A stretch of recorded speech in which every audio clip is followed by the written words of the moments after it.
Hi, hello, kumusta ka? Okay guys, ito may dalawang cake orders tayo guys. Oo, kahapon lang to, may dalawang cake orders tayo. Medyo rice talaga to guys, rush order talaga to. May client kasi tayo guys na sobrang busy niya talaga. Ito yung anniversary client na talaga natin to guys, itong kanyang orders. Sa sobrang busy niya, nakalimutan pala niyang birthday niya. Oo. Tapos, kahapon tumawag siya nag-chat siya ng umaga, alas 6. Nabasa ko rin alas 9.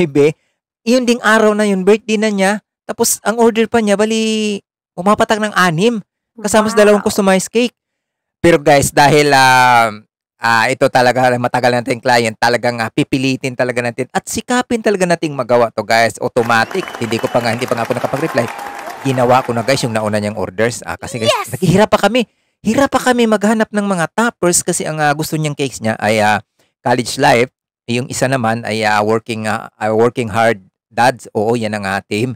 Guys, sa naisip ko, ganito naman talaga ang buhay eh. Halimbawa, may mga bagay talaga guys, naranasan nyo ba na minsan naghihintay ka sa buong linggo? Nakakapagod maghintay na walang orders. Minsan naman nagsabay-sabay sila guys, nagsabay-sabay. Sa loob lang ng isang araw, nagsabay-sabay sila at minsan naman may advance na pareho ang date.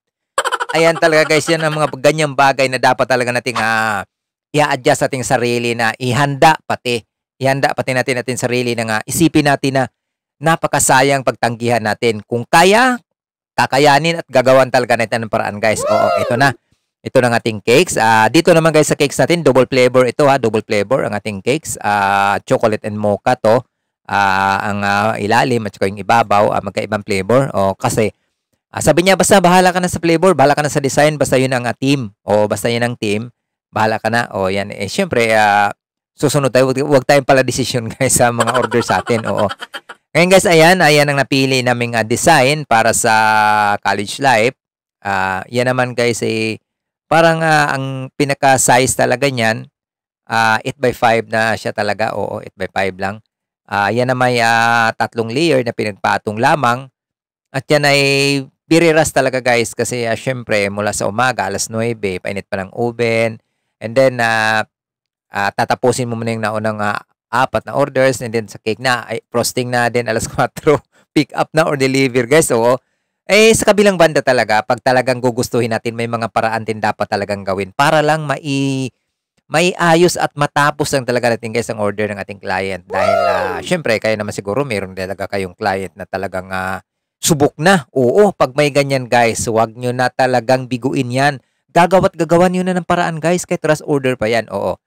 Okay guys, ito na ang ating napiling cake. So, kung makikita niyo ito, napakasimple lang naman talaga. Oo, ito ay printed toppers lang, pero yun na nga, sabi ko pa sa inyo, kung wala talaga tayong paghahanda or malayo ang ating mga kuna ng mga accessories, mahirapan talaga tayo. Mauwi lang talaga tayo sa kung anong meron lang. Oo.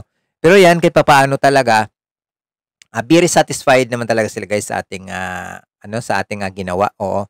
Kahit medyo rush, basta sa tingin natin kaya natin at talagang magagawa natin, kayang-kaya yun guys. Yan tayong mga home bakers.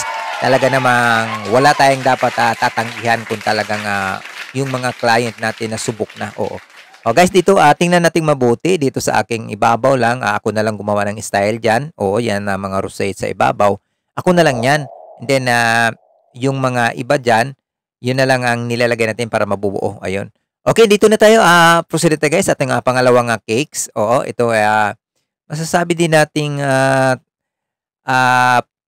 ito lang napili nating design guys. Oo, ito kasi nababagay din kasi sa kanya. Ito'y master cutter designer din kasi ito. Kaya parang nababagay din ang ating ginawang team sa kanya. Oo. Pero related talaga guys dun sa working hard sa ating tema. Oo. Ayan na, kung mapapansin nyo ay nagkukulay din talaga ako dyan ng ating tawag dito, yung frosting natin. Yan ang frosting pala natin, whip it yan guys, whip it. Oo. Buti na lang meron talaga tayong nabibili kaagad. Kasi madalas sa amin talaga guys, 1 week before ang aming mga order ng cakes. Lalo pa pag mga customized talaga, oo, 1 week talaga. Dito nabigla ako pero kaya naman talagang gawin. Kaya kasi hindi naman talaga sobrang hirap, oo. Sabi mga orders talaga, lalo pa pag 3 tiers na cake, talagang 1 week or hindi lang 1 week before para makakuha naman talaga ng mga accessories kasi hindi rin talaga madali. Lalo na sa mga gagamitin natin. Oo. Okay guys. Ayan, balik tayo dito sa ating frosting. Ayan ay ano lang, original white lang yan guys, ang ating panghibabaw. Then, maglalagay lang tayo dyan ng kulay blue or spray lang natin yung kulay blue dyan sa pinakababa mamaya para mas makukuha talaga natin ang tamang mukha nung guys, yung ating working hard dad. Oo.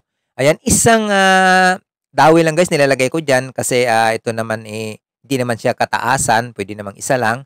Although yung isa nga, hindi ko nga nilagyan. Wala naman kasi tayong ipapatong na mabigat sa taas. Oo, ayan, ganyan lang guys ang aking ginawa. Pero pag once na malayo ang ating deliveran or talagang marami tayong mga mabibigat yung ilalagay natin sa taas, hindi talaga pwede guys, hindi tayo maglagay ng dowels. Oo, dowels na kahit 6 at saka kickboard sa pangalawa dyan sa ibabaw. Para nang sa ganun, maging safety ang ating cakes. Oo. Ayan guys, naglalagay lang ako ng, nilagyan ko lang siya ng design. O ayan, napakadali lang at napakasimple lang naman talaga ding gawin. O pero kagaya ng Rust, mayroon din kasi na pagtawag sa atin, nagpa-icing pa tayo, mahirap yun. Maganda ng pagtawag, naka-ready ka na. Oo, ibabalot na lang natin. Ayun guys, ini-sprayan ko lang yan ng halos sa sky blue dyan sa pinakababa or dark yung pinakababa guys.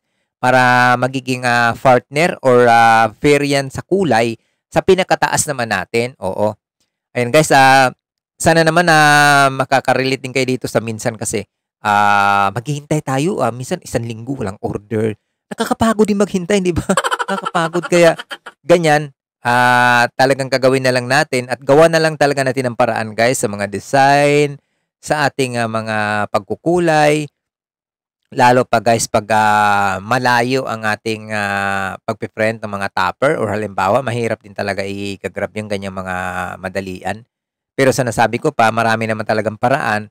Ayun guys, siguro nakikita niyo naman mas bagay, 'di ba? O mas bagay yung ating ginawa diyan sa kanyang kulay kasi may kahawig, oo, kahawig. Karamihan kasi guys sa mga birthday cakes natin, may kahawig sa kanilang tema, ayan sa kanilang handa.